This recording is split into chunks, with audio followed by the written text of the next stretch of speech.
The Pittsburgh Steelers are not done at the quarterback position. Huge move by the Steelers and potentially for the future of the franchise. Justin Fields, Chicago Bear quarterback, first round pick in the 2021 NFL draft. One of the most athletic quarterbacks to come into the NFL in years. Justin Fields has been traded for a 2025 sixth round selection that will move to a fourth round pick if playing time requirements are met. So it's a little tricky, but those are the details according to the reports as of right now. What does this mean for the Steelers? What does this mean for Russell Wilson? What does this mean for the Bears? All that and more in my breakdown of Fields to the Steelers. Gronk spiked the like button. Heath Miller spiked the like button. Just spike the like button and let's discuss. Justin Fields is a divisive quarterback talent, but this move makes sense for the Steelers. Why not take another shot at a quarterback? You sign Russell Wilson to a $1.2 million deal. You are signing him to nothing this season. You trade Kenny Pickett, a quarterback that you clearly felt was never going to be the guy. He just simply did not have it for you. And Russ is saying, let's ride, here we go, Steelers all the way. And it feels like everything is pointing in the Russell Wilson direction as the starter in 2024. But Justin Fields gives them an avenue, a different approach. Potentially a developmental quarterback that they can put on the roster that has arm strength, that has physical traits such as speed that you can't teach, size that you can't teach, a deep ball that you can't teach, things that he features in his game that are impressive. He's extremely flawed, but he also has a lot of physical traits that can be coached up and can be really useful to a team, an offense, and potentially the Steelers for the future. So how I see this is, the Chicago Bears, this is obvious. They were trying as hard as they could to get as much as they possibly could for the quarterback Justin Fields. But they could not find anything better than what the Steelers were giving them. And potentially the Steelers were in on this all along. But maybe the Bears did not have the market that we thought. Maybe the Broncos were not involved. Maybe the Vikings or the Patriots or the Raiders or teams that we thought might have been involved. The Falcons. They were not involved at all. And potentially it was only one, maybe two teams that were actually calling. And maybe at this point it was Denver or the Raiders or the Patriots or, the Steelers. And it was really down to two or three teams that could potentially and possibly want Justin Fields at this point. So he was never going to go for a lot. And in fact, he ends up going for, on the surface, less than Mac Jones, which I know sounds weird for some people because Fields was drafted before Mac. Fields was thought of as a better prospect. Fields has had some highlights that would suggest he's been more successful. But overall, you look at a quarterback that, I have never been a huge fan of in terms of his play.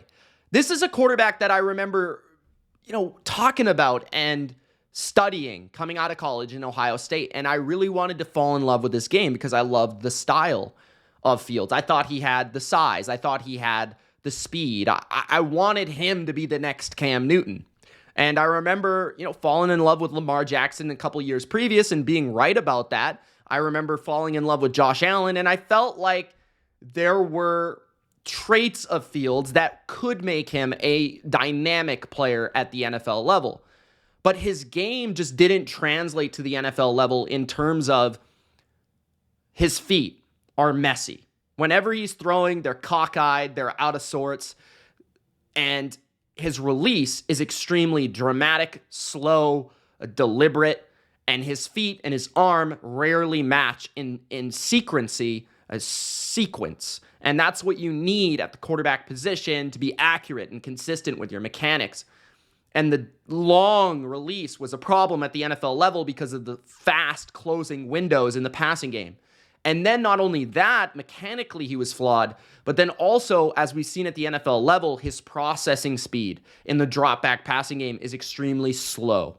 It takes him a long time to read the field. He's not the best at reading the coverages, at reading safeties, at reading what's going on in the back end of a defense. And that's something where Mac was able to thrive early on and then kind of fall off due to the support around him, due to him kind of losing his way in terms of up here, throwing interceptions, wild, dramatic plays that he could not make, just getting in his own head from a confidence standpoint. Fields never had a worry in terms of confidence. I still think he has that. I still think he's mentally strong and he's mentally tough. I think that he has a lot of traits that players around him admire. There is a reason players like him a lot, like DJ Moore. There is a reason that people think he is a franchise quarterback. And it's not only physical traits, but it must also be from a mental, from a confidence, swagger, charisma standpoint as well. So those are all things that Mike Tomlin probably very much liked. Continuing on my Fields analysis here. Over the course of his career, he's had issues, and those are evident in the stats. He's had issues taking sacks. He took 55 sacks in his second season in the NFL. A lot of people blamed it simply on the offensive line, but when you watched the play, it was mostly due to him holding the ball, which is a key deadly trait, something that Patrick Mahomes has learned to really escape from his game. He took 44 sacks this year, which is an improvement, but the offensive line improved. They threw it a little bit less. They actually had a good defense. He wasn't forced to be that same type of player. And that's not to say he hasn't improved. I think what we've seen at the NFL level with Fields is when you put him in an offense where he is in a play action oriented offense where you can get him outside the pocket, use his mobility, use his ability to run as the biggest asset to the offense and the greatest strength to his game, you're able to cut the field in half, allow him to read the field easier, throw the football on the move. If you're coaching Fields, you almost have to coach him as if you're coaching Jalen Hurts. You have to give him easy reads, build his confidence up, deep ball shots, right? Fade balls, outside, just stop routes, curls, right? Things like that. He's not great at going 1 to 2 to 3. I don't know if he'll ever be that. He's also struggling against the blitz. We've seen throughout his career, he struggles against the blitz. Now, at times, he's able to hit a big play against it. At times, he's able to escape and run. But oftentimes, he's too slow in both his reading of the coverage, reading of the blitz, and getting rid of the ball. So can you teach him how to be better at the line of scrimmage to read those things clearer and read those things faster and have answers? That comes with coaching. That comes with experience. In an offense where he can run 10 times a game, 8 to 12 times a game, where he complements the run style of the offense, where he is running a lot of play action, where he is running a lot of vertical concepts, where he is able to have receivers that can win one-on-one jump balls, where he's able to, use his athleticism. That is where you're going to get the most out of Justin Fields, right? This is a player that is not going to wow you from a passing standpoint, from a statistical standpoint, right? This past season, 16 touchdowns, 9 picks, 197 yards per game. Pretty pedestrian.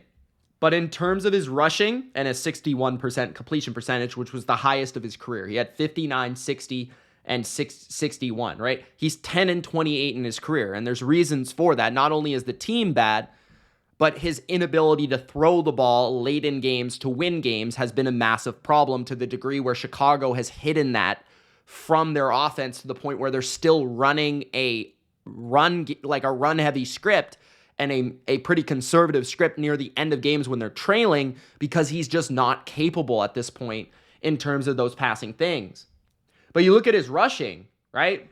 As a rookie, 420 yards on 72 attempts. That's 5.8 yards per carry. Led the NFL in yards per attempt in his second season. Rushed for 1,143 yards and 8 touchdowns. In his third season, 13 games, 657 yards, 4 touchdowns. That's 5.3 yards per carry. He can be a dynamic rusher when you give him a chance. The other thing is injuries, right? In the 2 seasons where he was the starter, he has missed games. Last year he missed games. The year before he missed games. So that's also an issue with him. But Pittsburgh's going to look at him and see the tools. They're going to see 6'3", 228, and he looks bigger than that on the field. He looks 6'5", 6'6". You're going to see a big arm. You're going to see speed, athleticism. Just the way he looks on the field, the visor, all of it, the aesthetic. He looks like, like Cam Newton, sort of. Not as big or chunky, but pretty similar, right?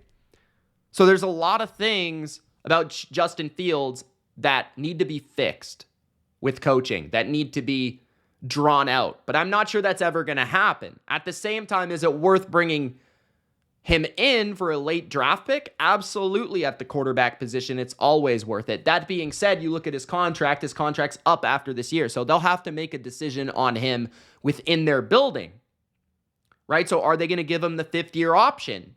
Are they going to let him be a free agent and bid on him and basically have the rights to him to re-sign in terms of, well, hey, Justin, we bet on you. We traded for you. We like you. You know you're going to start here next year. Sign with us. That is also important.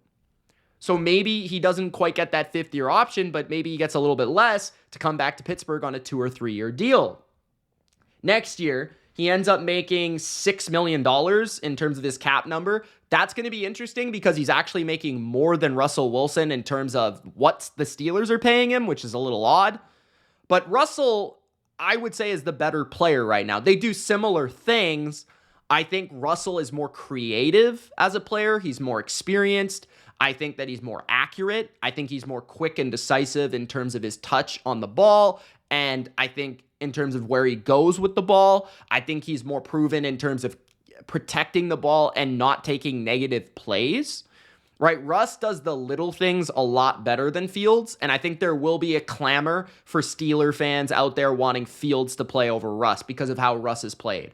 But when you compare them statistically and you compare them from a winning standpoint, you look at Fields, 16 touchdowns, 9 picks last year from a passing standpoint, 5-8 as a starter, and over his career, 10-28. And then you're comparing him to a potential Hall of Fame player who went 7-8 on a fairly mediocre team with a worse defense than Justin Fields, had better stats in terms of completion percentage, yards. He had a 26-8 touchdown to interception ratio. He had 4 game-winning drives. Every stat would indicate that Russ is still better than Justin Fields, especially when you give him a strong defense, a better offensive line, and all those sort of pieces, right? So it's going to be interesting to see how this works out. It is a very deep conversation. I wonder what they're thinking in Pittsburgh, but we've always kind of wanted to know what an Arthur Smith offense would look like with a Justin Fields talent, right? That quarterback run game that he did want with Marcus Mariota, that he did want with Desmond Ridder, is now available with a Justin Fields, which is going to be fascinating to watch. But the Steelers are all in on Russ for 2024 and potentially all in on Fields in 2025, or at least they'll have the opportunity to watch Justin Fields develop and see if he gets it, see if he improves, see if his mechanics get better, see if he grows into a quarterback that can be a true yearly long-term franchise solution. I could even see at some point this season, if things aren't going well for the Steelers, that they turn it over to Fields. I could even see a quarterback controversy. I could see a quarterback duel in training camp, in the regular season, where we're talking about, well, Russ we think's going to start, but if he doesn't play well, then Fields will go in. But Fields looks really good. Maybe he blows it up in a preseason game. He's very capable of that. Right? He has had really good games. But I think this is the correct decision by Chicago. Right? This is one of the areas I haven't touched on yet. And this has been very Pittsburgh focused, I think, as it should be. But This was obvious to a lot of people except for Bears fans. Bears fans were still clamoring and holding on to the hope that Fields was their guy for whatever reason, despite only winning 10 out of the last 38 games with him at quarterback. I don't know why they're so attached to Justin Fields. Maybe it's because they haven't had great quarterback play since Sid Luckman. I don't know. But Caleb Williams will probably be the guy at number 1. It's like 99.9%. He's going to be the guy. They've built the team around him. The team is pretty strong on paper. I think this is the absolutely 100% correct move, if for nothing more than you reset the rookie contract. Caleb Williams could be as good as Justin Fields, and honestly, I think he'll be a lot better. But that's not even the point. It's not even a question of 1-to-1. It's not even a question of, is it Caleb, is it Fields, who's better? That's not the question. The question is Caleb good enough to the point where we can pick him first, we can reset the quarterback rookie deal for the next 3-4 years, we can get rid of Fields and reset it and build on a strong roster the way we want it with the general manager that's been there for only a couple of years. So this team, this franchise is in an awesome position. And honestly, this was just kind of like a reset moment for Chicago. An understanding of where they are in their franchise. The draft capital doesn't matter. They've gotten enough draft capital from the Panthers moving up for Bryce Young. This move isn't about draft capital. It's about the message. It's about why. It's about what we're doing. For the Steelers, it's about potentially the future. It's about giving them an opportunity at a future quarterback. And opportunities at future quarterbacks are important. It's not just about results. It's about how many times do you try? Is there actually a chance? And I believe, yeah, there is a chance because you look at Fields and you see physical talent. Flawed physical talent, but it's there. It needs to be molded. He's shown flashes. He's had experience. Now can he learn from it? Can he grow from it? Can he get better? With better coaching potentially on offense. But Russell, let's ride, baby. Here we go. Russell Wilson's team is still the Steelers. He's going to be the guy this year. Let me know what you guys think in the comment section below. Justin Fields, a quarterback that has been on this channel often scrutinized, often judged, because I feel like he has been one of the more overrated players in football just because of what he was in college and how fun he is to watch. And so I feel like I've been sort of playing the role of hater. But I don't really mean any ill will towards him. I just am giving you my thoughts and analysis and my view. Now, you may disagree with that view, but this is the bottom line view after all, right? That's why you're here. And we'll see how it works out in Pittsburgh. I hope for the best for him. I hope for the best. The Steelers are a great franchise. I hope that they're great because they're great, and that makes the NFL better when they're great. So, yeah, I'm excited to see Russ this year, but after that, this could be Fields' team, but he has to prove it. Fields to the Bears, Caleb Williams, or Fields is gone from the Bears. Caleb Williams, you're taking over. It's your time to shine. And Fields to the Steelers. Let me know what you guys think in the comment section below. It's Mitch. Thank you so much for watching. Gronk, spike the like button. We'll see you in the next video. Peace.